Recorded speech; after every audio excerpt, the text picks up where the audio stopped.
माणसानं दगडाचा देव केला खरा, पण दगडाला आता या गोष्टीचा कंटाळा आला होता.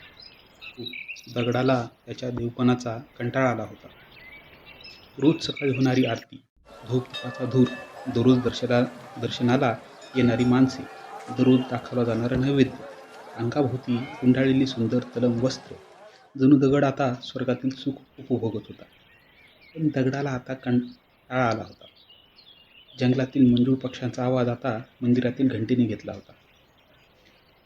जंगलातील सुगंधी फुलाचा वास आता रोजच्या धुपाने घेतला होता.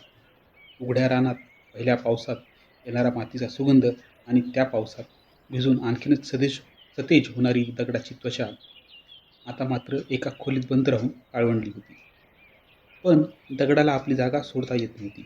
आकाशातल्या ध्रुव ताऱ्याप्रमाणे तो त्याच जागी उभा होता.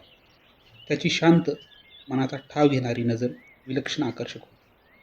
त्याच्या दर्शनाला येणाऱ्या लोकांच्या भावना तो बघत होता. त्यांची गाऱ्हाणी ऐकत होता. कुणी आनंदी होत असे तर कोणाच्या डोळ्यात पाण्याची धार असे, कोणाच्या माथ्यावर आठ्यांचं जाळं तर कोणी अत्यंत रागात असे. लोकांच्या मनातल्या भावनाप्रमाणे दगडातला देव त्यांना तसा दिसत होता. त्यांना धीर देत होता. त्यांचा न दिसणारा आधार बनत होता. पण दगड मात्र नाखुश होता. आपल्या अंगी आलेलं मोठंपण निभावत होता. स्वतःचं स्वातंत्र्य हरवून दगडानं देवपण घेतलं होतं खरं, पण काहीशा जड अंतःकरणानेच.